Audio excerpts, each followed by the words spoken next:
Plants have been captivating us with their stunning beauty for centuries, but there is so much more to them than just their outer beauty. Have you ever wondered what's going on inside those leaves and stems?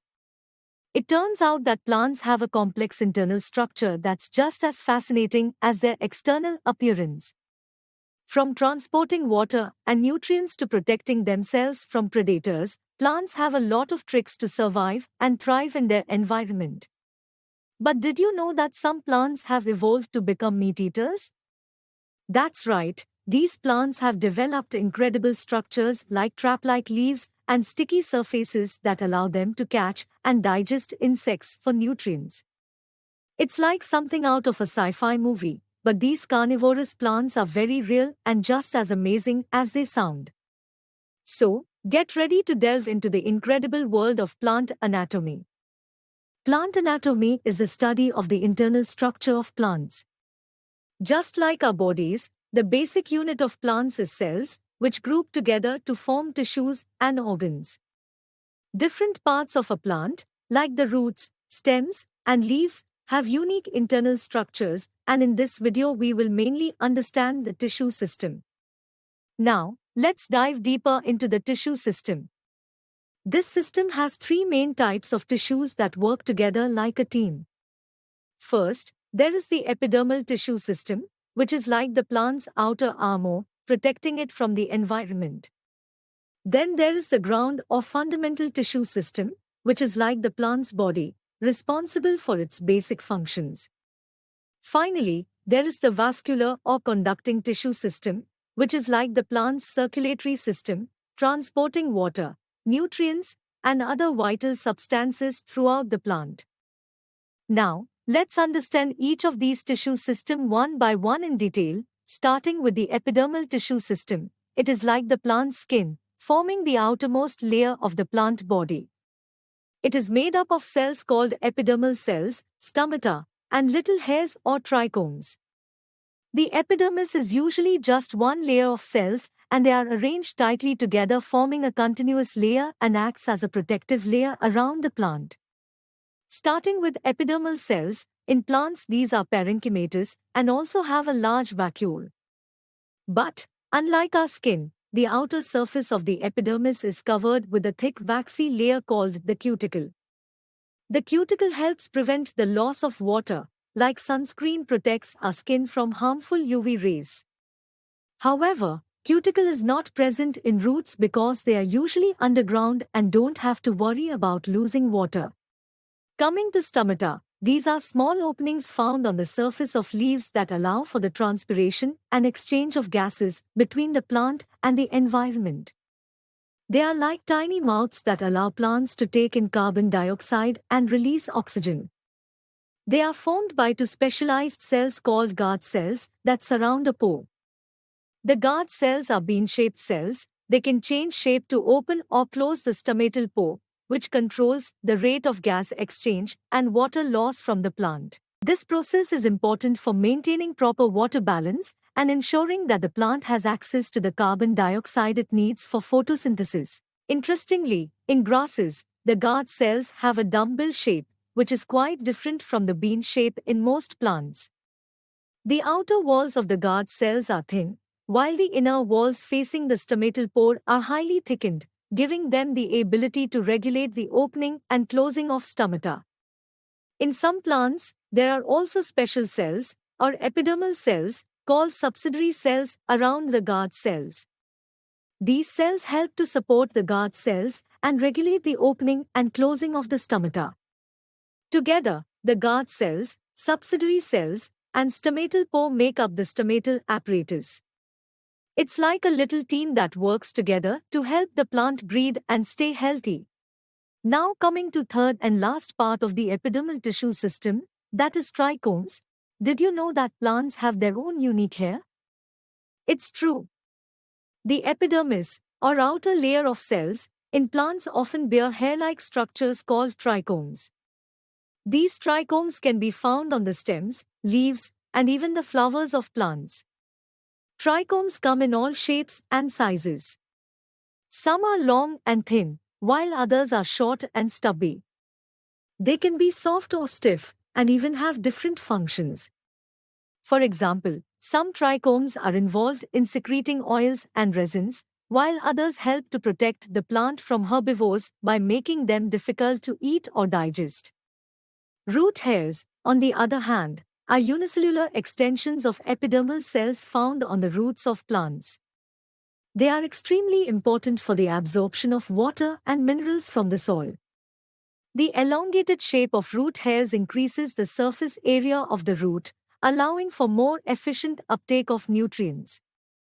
So, the next time you see a plant with a bunch of tiny hairs on its leaves, stems, or flowers, remember that those are called trichomes, and they play an important role in the life of the plant. And if you ever look closely at the roots of a plant, you might just spot some root hairs doing their job of absorbing nutrients from the soil. Now students, to make your preparation easy and complete, you should definitely check out the notes on the tissue system. And guess what? You can find all of the chapter notes you need in great detail on EduRev. Let's discuss the second main type of tissue system, that is our ground tissue system. The ground tissue system is an important part of a plant's anatomy and is responsible for the majority of its internal structure.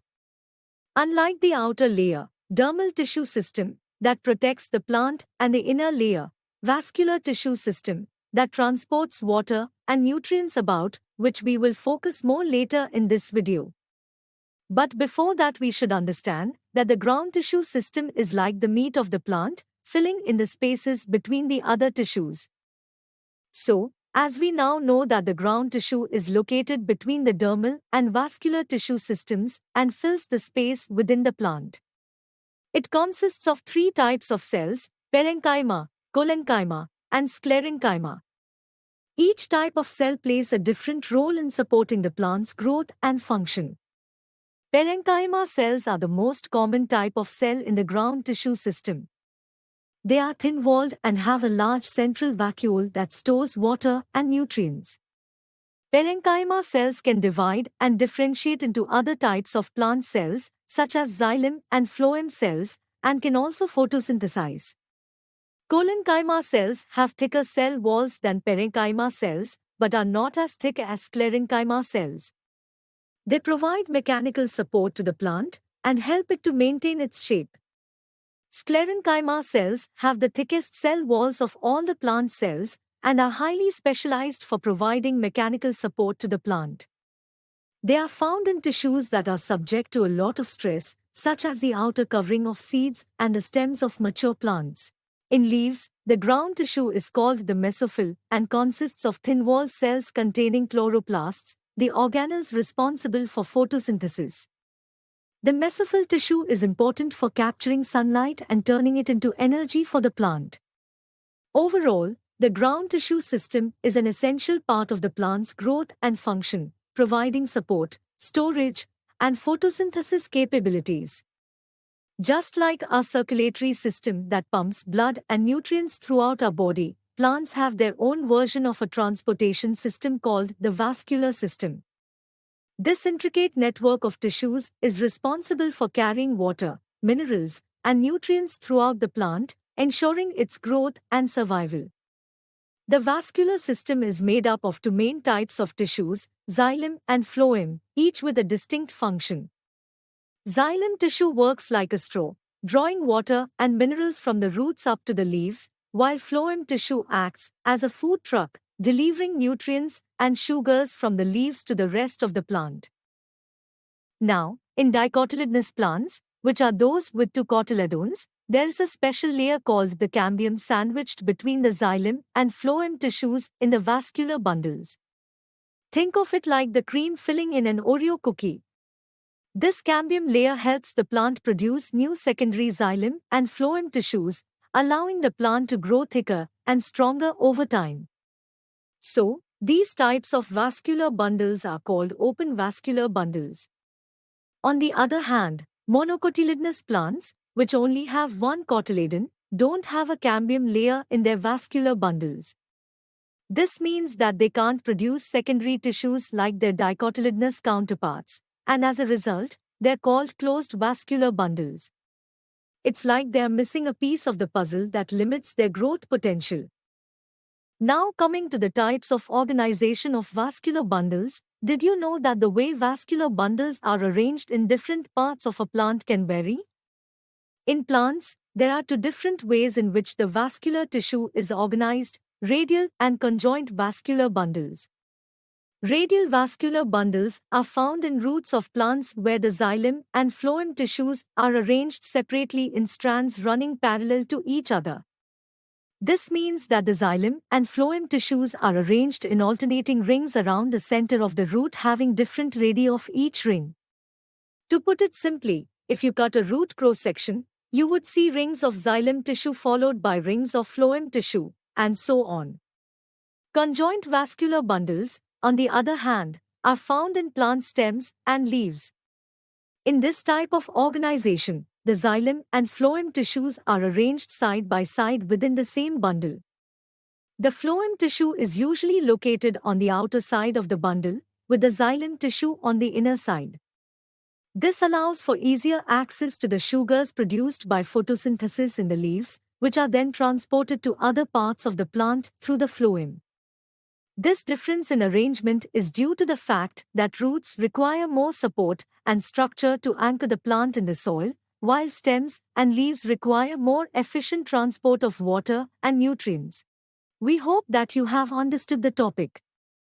Now, here is a secret on how you can study effectively with the EduRev app. You can learn with chapter notes, watch video lectures, and solve NCERT-based MCQ tests of this chapter on EduRev. And that's not all, you also get amazing courses for Class 11 and 12 biology, and much more for your NEET preparation. Thank you.